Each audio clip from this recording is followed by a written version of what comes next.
नमस्कार, मी प्रिया काळे.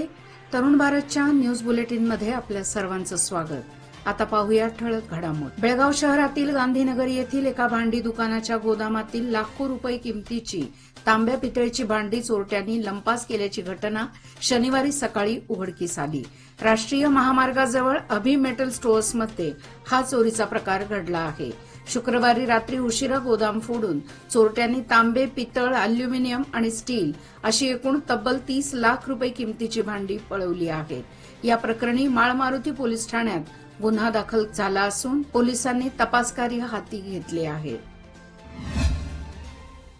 अनमोड मार्गावर अवजड वाहनांना बंदी घालण्यात आली आहे. कारवार जिल्हाधिकाऱ्यांनी हा आदेश बजावला आहे. 6 चाकीबरोबर 4 चाकी वाहनांना निर्बंध घालण्यात आले आहेत. या घाटातून खासगी व सरकारी बसेसना परवानगी नसल्याने कर्नाटकातून गोवा राज्यात जाणाऱ्या प्रवासी वर्गाला मोठा मनस्ताप सहन करावा लागत आहे. गोवा सीमालगत असणाऱ्या कर्नाटक राज्यातील अनेक गावातील नागरिक उपचारासाठी बांबोळी येथे जातात. अशा रुग्णांनाही 70 ते 100 किलोमीटरचा फेरा मारावा लागत आहे. याचबरोबर कर्नाटक व गोवा राज्यातील रस्त्यावर उपजीविका करणारे गॅरेजवाले, हॉटेल व्यावसायिक व इतर हजारो कुटुंबियांवर उपासमारीची वेळ येणार आहे. त्यामुळे जिल्हाधिकाऱ्यांनी घेतलेला निर्णय कितपत योग्य आहे असा सवाल येथील नागरिकांकडून विचारला जात आहे.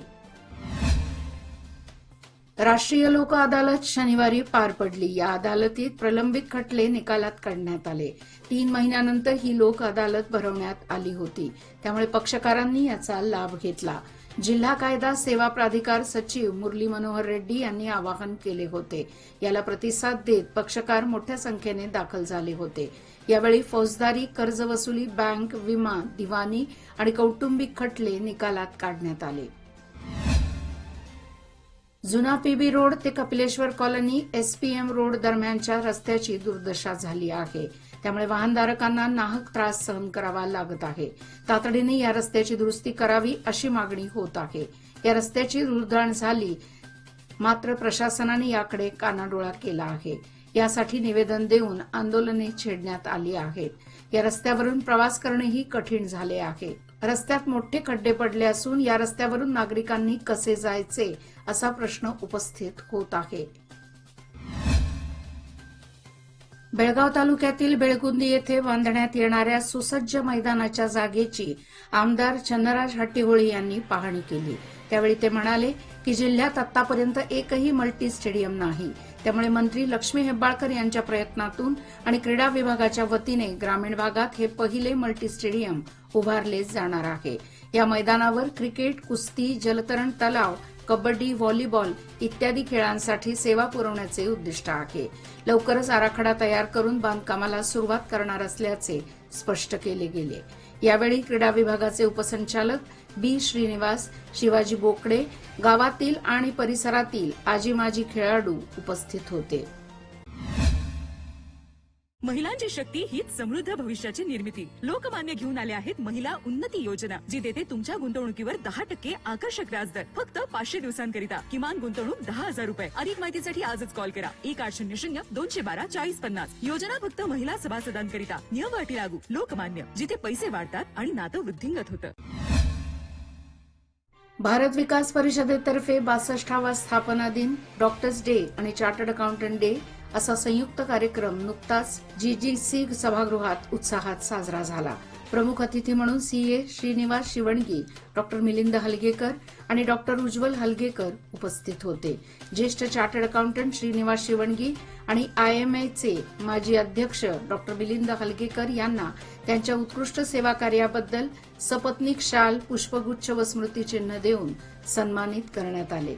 सत्काराला उत्तर देताना त्यांनी कृतज्ञता व्यक्त करून परिषदेच्या भावी राष्ट्रीय कार्याला शुभेच्छा दिल्या. बेळगाव शाखा संस्थापक प्राचार्य व्ही.एन. जोशी, एन.बी. देशपांडे, विनायक घोडेकर आदी उपस्थित होते. गोंधळी समाजाच्या वतीने सुभाषनगर येथे श्री मरगाई देवीची जत्रा अत्यंत भक्तिभावाने व श्रद्धेने पार पडली. गेल्या 30 वर्षापासून ही परंपरा अखंड सुरू आहे. यावेळी देवीची विशेष आरास करून सुवासिनींच्या हस्ते कलश पूजन करण्यात आले. वाद्यांसह गोंधळींनी अत्यंत उत्साहाने मिरवणूक काढून मंदिरामध्ये देवीची ओटी भरण्यात आली. या प्रसंगी गोंधळी समाजातील सर्व सदस्य उपस्थित होते.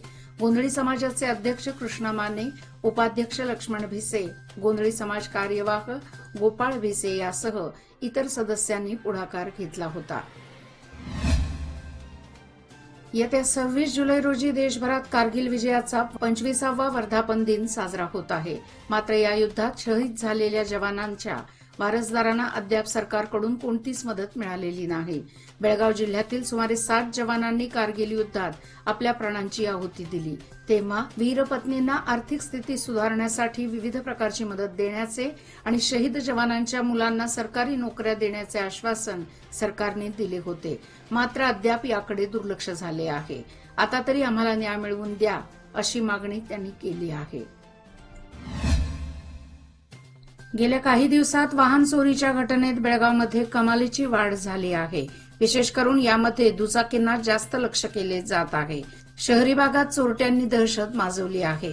शनिवारी पहाटे 5च्या सुमारास बेळगाव शहरातील मारुती गल्ली येथे घडली आहे. गाडी चोरताना एक चोरटा सीसीटीव्ही कॅमेऱ्यात कैद झाला आहे. त्यामुळे नागरिक भयभीत झाले आहेत. यामुळे पोलीस प्रशासनाने गस्ती वाढवण्याची मागणी नागरिकातून होत आहे.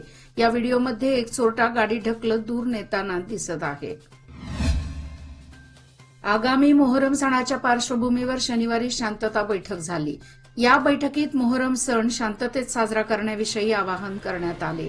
कायदा व सुव्यवस्था राखण्याच्या दृष्टिकोनातून नागरिकांचे सहकार्य महत्वाचे आहे. यावेळी डीसीपी रोहन जगदीश यासह पोलीस खात्याचे अधिकारी व मुस्लिम बांधव उपस्थित होते.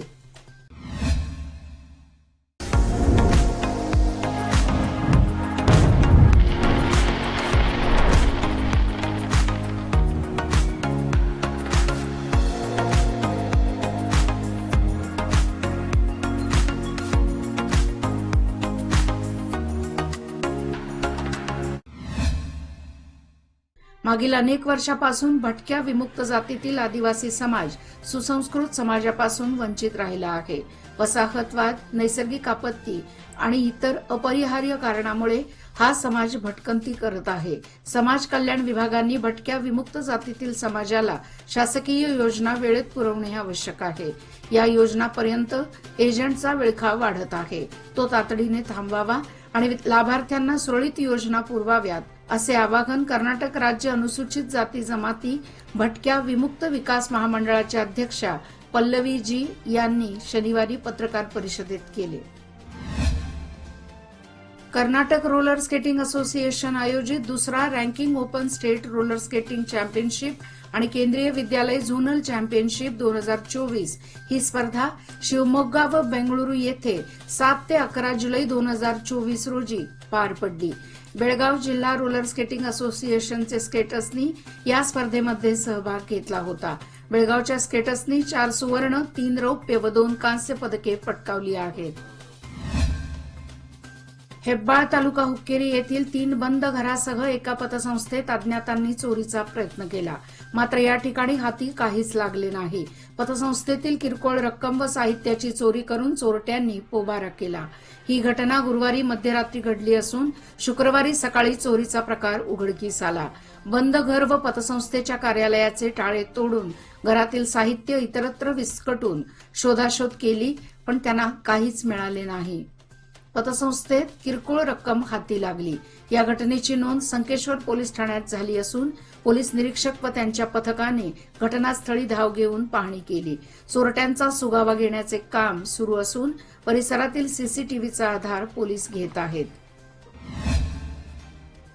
वायव्य कर्नाटक परिवहन महामंडळाच्या चिक्कोडी विभागाच्या वतीने चिक्कोडी, निप्पाणी व संकेश्वर आगारातून या परिसरातील पर्यटन स्थळे असलेल्या हिडकल डॅम, गोडचिनमलकी, गोकाक फॉल्ससाठी खास बसेसची सोय करण्यात आली असून 13 जुलै ते 25 ऑगस्ट अखेर चिक्कोडी, निप्पाणी, संकेश्वर बस स्थानकातून पॅकेज टूरसाठी विशेष वेगदूत बसची व्यवस्था करण्यात आली आहे.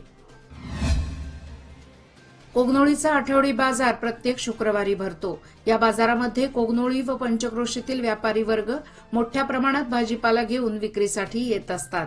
या बाजारामध्ये मुख्य म्हणजे नेहमी ताजा भाजीपाला येत असतो. त्यामुळे येथील आठवडी बाजाराला अनन्यसाधारण महत्व आहे.